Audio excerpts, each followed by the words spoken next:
Shalom, selamat pagi Bapak Ibu serta saudara yang dikasih oleh Tuhan. Kiranya berkat, damai sejahtera dan sukacita dari Tuhan Yesus Kristus senantiasa menyertai kita sekalian. Sebelum kita mendengarkan firman Tuhan dan renungan, marilah kita berdoa.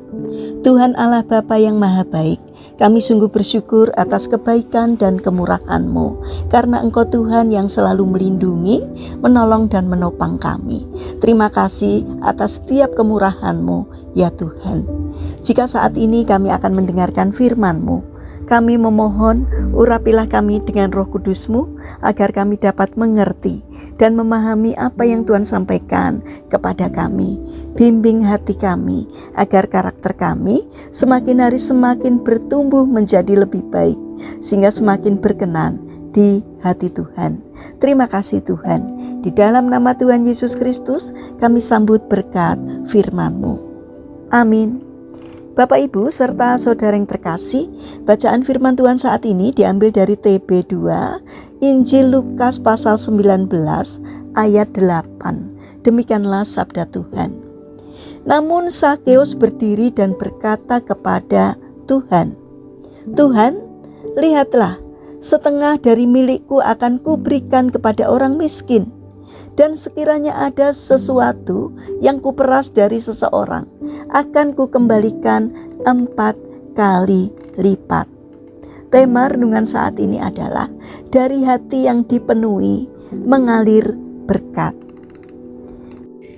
Bapak Ibu serta saudara yang terkasih, dalam setiap perayaan ulang tahun ada satu momen yang selalu dinanti, yaitu meniup lilin. Namun seringkali muncul masalah kecil yang mengundang senyum. Tidak ada korek api. Hal ini biasanya terjadi ketika yang hadir bukan perokok. Sebaliknya, jika di antara tamu ada perokok, korek api hampir pasti tersedia. Mengapa? Karena mereka selalu membawanya. Dari ilustrasi yang sederhana ini, kita belajar satu kebenaran penting. Kita tidak mungkin memberikan sesuatu yang tidak kita miliki. Kebenaran yang sama berlaku dalam kehidupan rohani. Kita tidak dapat memberi kasih jika hati kita kosong dari kasih. Kita tidak mampu mengampuni jika kita sendiri belum mengalami pengampunan. Inilah yang tergambar jelas dalam kisah Sakeus. Bapak Ibu serta saudara yang terkasih, Sakeus dikenal sebagai pemungut cukai yang tamak dan tidak adil. Ia mengambil pajak lebih dari yang seharusnya, memeras rakyat dan memperkaya diri dengan cara yang menyakiti banyak orang. Hidupnya dipenuhi dengan uang, tetapi hatinya kosong. Ia dijauhi dan dibenci. Namun di balik semuanya itu, Sakeus sebenarnya adalah pribadi yang haus akan penerimaan dan kasih. Pertemuan Sakeus dengan Yesus menjadi titik balik hidupnya. Yesus tidak menegurnya dengan keras, tidak menghakiminya, tetapi justru menerima dan datang ke rumahnya.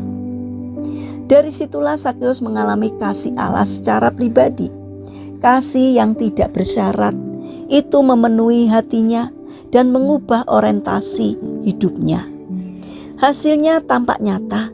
Sakeus rela memberikan setengah dari miliknya kepada orang miskin dan mengembalikan 4 kali lipat kepada orang-orang yang pernah ia peras.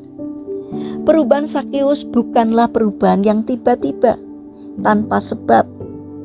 Ia berubah karena hatinya lebih dulu dipenuhi oleh kasih Tuhan. Dari hati yang telah disentuh dan dipulihkan, mengalirlah kemurahan, keadilan, dan pertobatan yang sejati. Bapak Ibu serta saudara yang terkasih, seringkali kita bertanya, mengapa aku sulit mengasihi atau mengapa mengampuni terasa begitu berat? Jawabannya bukan semata-mata karena watak kita keras atau luka yang terlalu dalam. Banyak kali kesulitan ada pada satu hal. Kita belum sungguh-sungguh membuka hati untuk menerima kasih dan pengampunan Allah. Selama kita belum mengalaminya, kita akan terus kekurangan korek api untuk menyalakan kasih kepada sesama. Namun ketika kita datang kepada Tuhan dengan hati yang terbuka, membiarkan kasih-Nya memenuhi hidup kita, maka mengasihi dan mengampuni bukan lagi beban. Itu menjadi aliran alami dari hati yang telah dipenuhi. Dari hati yang dipenuhi, kasih Tuhan akan mengalir berkat bagi banyak orang. Mari kita berdoa. Tuhan Yesus yang Maha Baik, penuhilah hati kami dengan kasih-Mu. Ajarlah kami untuk menerima pengampunan dari-Mu dengan rendah hati, supaya dari hidup kami mengalir kasih, pengampunan dan kemurahan bagi sesama. Bentuklah hati kami seturut dengan hati-Mu ya Tuhan. Bapa yang Maha Baik, kami berdoa bagi mereka yang mengalami sakit atau lemah fisik. Kiranya Tuhan berbelas kasih untuk menjamah dan menyembuhkannya. Saat ini kami berdoa untuk pemerintahan bangsa dan negara kami. Berikanlah hikmat-Mu kepada Bapak Presiden dan juga pejabat pemerintahan, agar di dalam menjalankan tugasnya takut akan Engkau, sehingga kehendak-Mu sajalah yang dilakukannya. Bapa yang Maha Baik, kami ingin menyerahkan untuk seluruh aktivitas kami hari ini ke dalam tangan Tuhan. Kami memohon Tuhan yang menyertai dan memberikan pertolongan. Berikanlah kesehatan kepada kami dan juga kepada orang-orang yang kami kasihi. Terima kasih Tuhan, kami serahkan doa dan sembahyang kami kepada Allah yang hidup, yang kami kenal di dalam nama Tuhan Yesus Kristus. Amin. Puji Tuhan, Bapak Ibu serta saudara yang terkasih, selamat hari Minggu, selamat beribadah.